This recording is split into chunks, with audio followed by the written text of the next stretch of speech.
steadily it rises. Public preference for Lincoln Continental as the symbol for today's luxury motoring. Hey, it's Jason ODB, the Lincoln Addict. You may have seen from the thumbnail that I'm going to talk about this 1964 Lincoln Continental. This will be a shorter video, I hope, just highlighting a few things about this car, a few things I like, a few things that I would caution any potential buyer. I haven't done a lot of reviews lately on eBay because Bring a Trailer has really been the go-to place. I will also reinforce that we're 17 hours away from the 27-year-owned 64 Lincoln Continental Convertible ending. If you are new to the channel, check out one of my recent videos where I highlight the pluses and minuses potentially of that awesome convertible. So as we jump over here, at first glance, you're going to think, hey, look, this is a 64 convertible on eBay. But after reading the description and taking a closer look, we see that this is actually a Roadster Lincoln. So what is a Roadster Lincoln? This is a sedan that someone cuts the roof off of. So I know most of you are thinking, what the heck? I've seen this probably between 5 and 10 times, maybe a little bit more than 10 with custom cars. Most people will tell you that with these being unibody cars, the roof itself helps basically maintain the structure of the actual vehicle to a certain extent. But I've seen people drive these cars around with the roofs cut off. I've seen plenty of photos of it as well. And it would really be, I guess, buyer discretion if you chose to leave the car as is. I guess hypothetically you could, get a parts car and then weld the roof back on if you really wanted to. But I would assume that someone in a dry climate maybe will buy this car and try to enjoy it. Now, I went through the photos kind of fast. What I want to say is the thing that I like about this post is if we go down to the description, there's a ton of information. Now, this gentleman states that the car is for sale on ClassicCars.com for $45,000. So he's kind of drawing the line in the sand to say, hey, here's what my asking price, maybe the reserve is close to that. Basically, he's very upfront. He says this is a chopped sedan Roadster convertible. So a Roadster is known as a vehicle without a top, right? So that the roof is cut off. He does state that it starts up, it drives, it's not a show car. He goes over a bunch of new parts. The engine was rebuilt, the transmission was rebuilt. He put a lot of time and effort into this car, and although I love custom stuff, sometimes I question why you would put so much time and effort into this, depending on where you live, because you could have bought a convertible. You could have done it on a convertible where the top could go back up. But again, everybody is going to do things that they just want to do. So that's, obviously what he did here. He talks about custom work. We could see in the photos, I went through them a little quick, there are decoded digital gauges in it. There's a few other things, listed here. It's lowered a little bit. Dynamat, which is the sound deadening material, is laid down throughout it. He does say, bullet pointed out, the work that remains. It needs wheels and tires, new tires and wheels, basically.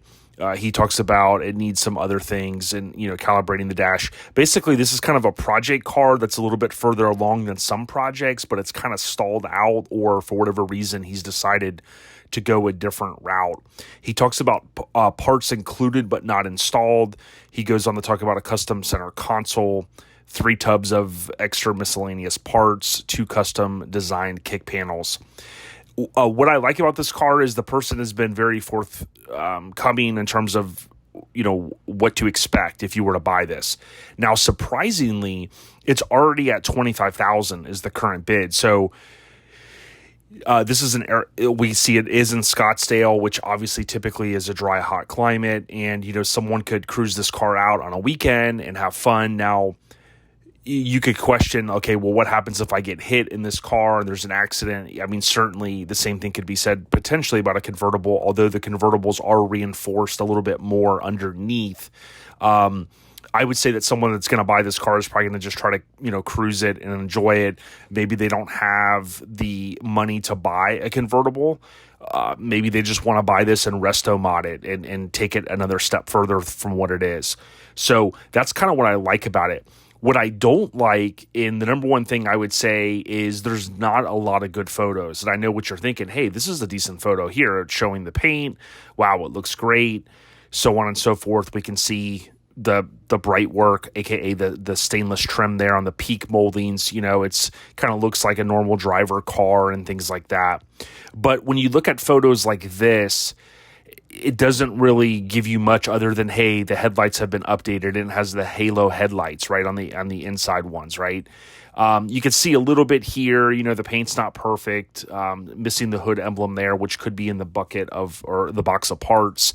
Again, another photo here. Anytime I see these kind of photos on Facebook or eBay, I don't think Bring a Trailer would post photos like these, not necessarily, trying to bag on the seller, but this photo doesn't really show you much. And again, we've already have a photo here. Now, granted, he's probably trying to say, look, the headlights, maybe they're color changing. I don't know. But, a photo like this shows a little bit. We can see the Dakota digital gauges. You've got the 4 pods as well as the speedometer. We can see it looks like it's an AM radio. There's no speed control. There's no, some of those extra electronic eye and the tilt column. It doesn't have any of those things, which is fine. We can see the carpets laid in here, and we can see the Dynamat, that sound deadening. We can also see that it has the vents here in this dash. So if this is the correct dash bezel piece, then we know it is an AC car.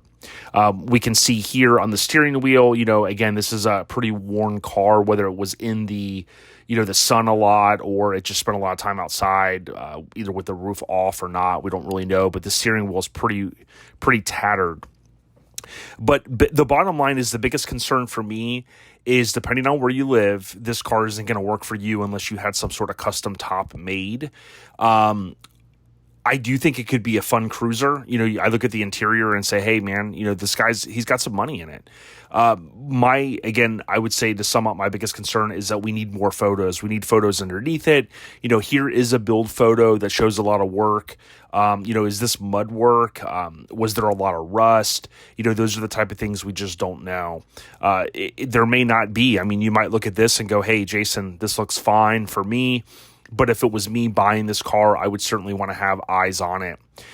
You can see up in here, it doesn't look perfect. Not saying that it should, but certainly, there's some things going on. The dash here looks like I don't know if it's black from back here or it was like the buckskin type color. But from some of the photos, it looks like he painted some of those parts, which, if it's a resto mod, I could maybe see that.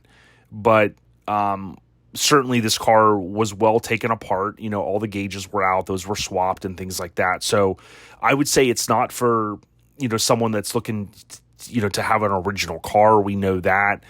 This could be easily something that you make into a parade car, but you cruise around on the weekends. We'll have to see who ends up buying it. Is it just me? It does look like, and I've been around the custom scene a long time. I've seen people paint dashes, especially in the, the 90s and 2000 cars. But this does look very glossy. It does look like they went and painted that. So certainly it would take a lot to bring this thing back. I don't know that it would necessarily be worth it, especially with the roof cut off. But you can see there was a good amount of work, and he bullet pointed that. When you look underneath here with the steering and the brakes and things like that, the dual master and the proportioning valve, there's definitely some money that was put into it. But it'll take a unique buyer, I think, in closing to maybe pick this one up. What do you guys think? It's a Roadster. I don't know really how many people would be interested in this. I'd also like to see if the trunk should open. Hypothetically, it should open fine, but of course, without this being a convertible, the trunk's going to open like a sedan, where it's going to go from this side up. So, very unique potential opportunity for someone to get in, kind of that topless lifestyle with no top for maybe a cheaper price. But it'll be interesting to see if this thing gets close to $50,000, because we've seen a convertible sell for $50,000. So if you really want a convertible, I would tell you to hold out and find something that's right for you. If you want something that's oddball, that you could just get in and maybe not care about, even if it gets a little rain in it, this would be for you. In closing, again, check out Lincoln Addict Podcast. Like I always say, it's free. And also, I'll have all eyes on this tomorrow, which is Tuesday, looking to see what this sells for. My prediction is at the end of the video where I highlight this car, which I do think is a nice one. So let me know what you guys think in the comments. Thanks for the support. Stay on the rise.